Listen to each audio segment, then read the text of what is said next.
and gentlemen, this is Cause Effect Initiative, and I'm called Dr. Linda Lillian, and Caesar Adoko.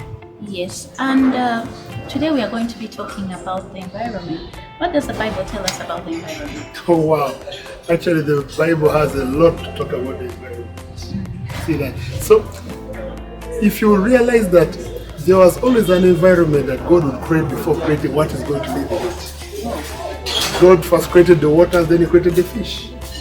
He had to first create the plants, then He created the animals that are going to live there. So even He had to create everything before man would actually come and live there. And so from the very beginning, God had the environment at heart. Yeah. Reminds me of Genesis chapter 2 verse 15, where God gives us the mandate to be able to look after the environment. But my greatest worry is about this tree. What do you know about eucalyptus? Oh, eucalyptus. Every layman will know the eucalyptus. It's a very tall, long tree, up high the roof. So, the eucalyptus, I would think that just like every other tree that God created, had a particular importance to it. Every tree, every shrub, every herb had something important that God made it for. The different dimensions, the different heights, some that had heavy trunks, very big heavy things, just had an importance to it. Yeah, so I would think that the eucalyptus, from where it was originated, I still do not know exactly where, but I think that it must have had some essential oils that could have been good for human beings or animals or something. So I think it is a tree that should raise our eyebrows higher. Well, like you say, we cannot completely put off the positive side when it comes to the medicinal benefit of the eucalyptus oil. It's even used in the cough liquors. Cough, yes. And it's also used to chase away insects when you're using the essential oils, burning and all that. But my concern is one. Did you know that this tree drinks up to 40 to 90 liters a day? Just one tree. That's a lot, no wonder it's so long. Yeah. Wow. That's why it's being used in the wetlands. Oh, commonly, I think Australia has a lot of these trees. Yeah, and it's called the demon tree or the devil tree, because it sucks all the water out of the ground. And yes, it's good for commercial purposes, because a pole, you know how much a pole goes for. A pole will go from between 10,000 to even 30,000. So if you have your trees and you planted them, it could give you some quick money, and it has a short span of growth. It might take about 5 years for you to get a very good harvest. So people like it for commercial purposes, and that's why it was promoted. However, when you put that aside, we all know that rivers begin in a wetland. When the water collects and it is cleansed, and the wetlands do a job of removing all the impurities, and this still goes to the lake. And then we get clean water, we get fish, we get positive things out of that. But all the wetlands, have you looked around lately? Where are the wetlands?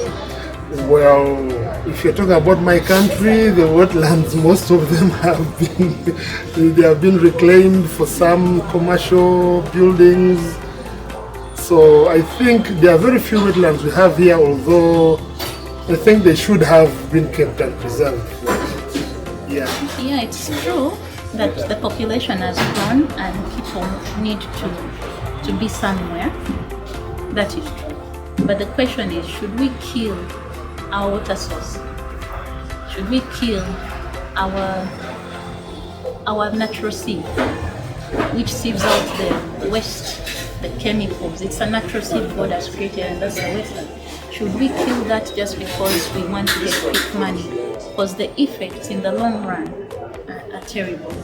Now, eucalyptus has really helped with that because of its capacity to drink. Just one tree consuming 40 liters to 90 liters a day. It means if you plant it there in a period of 3 years, what was a wetland is no longer what? A wetland.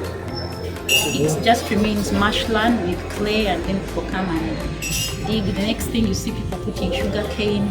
After sugar cane, they put they put a playground. Eventually, yams can't grow there because you know why?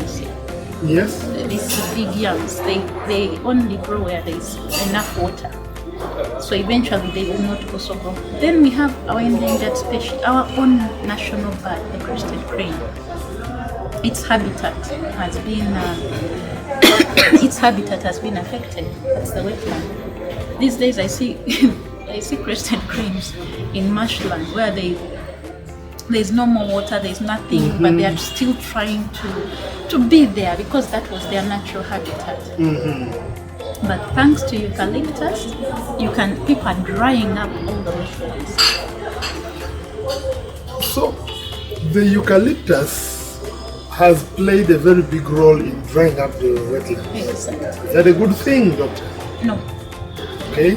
Because I do believe much as the population is growing, we could have, you see how they put what they call the drainage, they dig up the drainage space. Okay. And like you see the natural channel, the way it used to be, they're big enough, and so it becomes a river. All the water collects and flows. However, it has its side effect because remember, it's flowing somewhere.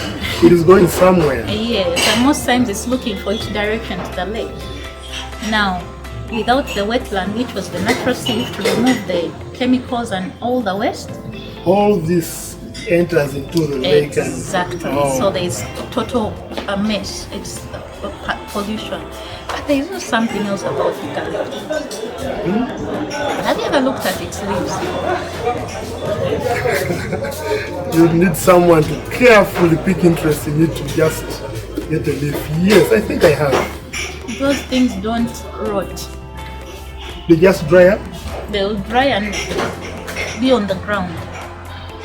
Unless you burn them. Burn them. But who's burning them? So they are not adding fertility to the soil as they should, unless they are burnt into biochar. That's when they will add something, and they are released into the atmosphere. You know how rain forms. The evaporation. Yes. Exactly. They don't release much as they drink a lot. So how is it? So it's different from the natural forest. Wow. In the natural forest, the leaves are rotting, the soil is benefiting. There's a natural cycle which is bringing in water. Here we have a greedy plant, a greedy tree. So I don't know. Yes, there's the commercial value. Yes, there is the medicinal value. Okay. But what about the future? What about the future? Because it's actually messing up the soil. It is drying up the swamps. And wow.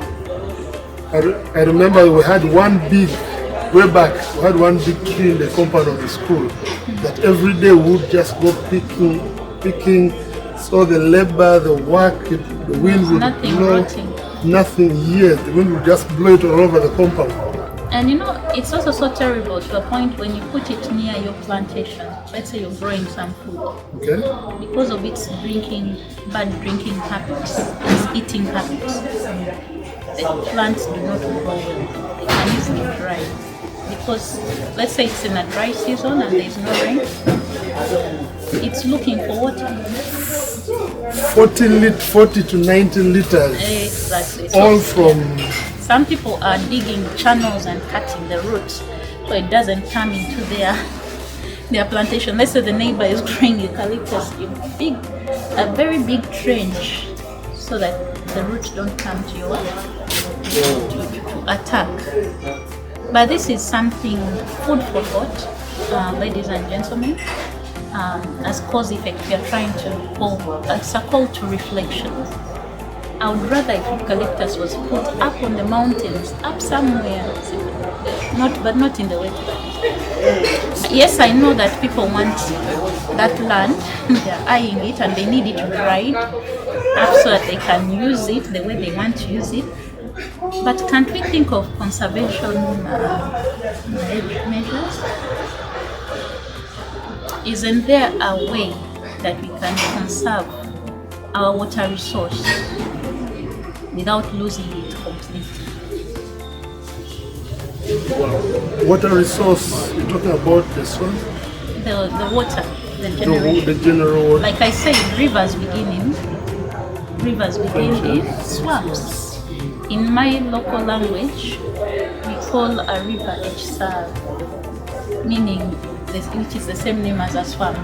And the lake is a nyanja, meaning lake. Yeah. And one feeds into the other. Okay. You see Lubiji? Yeah. How big it used to be. Lubiji used to do the sieving and it pours into Lake Victoria. Where we do the sieving and it's Lake Victoria. Okay. Katonga is the river formed in Luera, flowing to the lake. River Mayanja is flowing into what? Lake Wamala. Lubiji even pours into Lake Chonga. So each is pouring into the other. While cleaning. While cleaning. One is cleaning and taking and pouring there. Fish are growing, and the ecosystem, like, it's a whole process. Wow. Yeah, so we call people, I think, this is a call to action. Yeah, so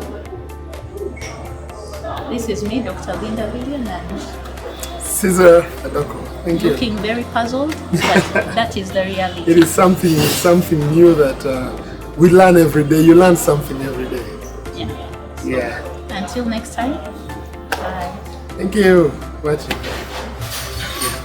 Yeah. So you're removing your cup? Yeah, I remove. We continue running or stop this? Just leave it. I think it's okay. Yeah, sure.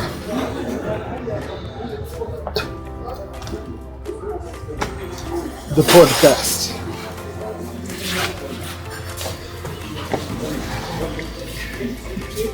What are we talking about? Let's talk about Generational. Okay. Hello. My studies and Did I notice that? they'll be like these guys. These guys are the same. That's office uniform.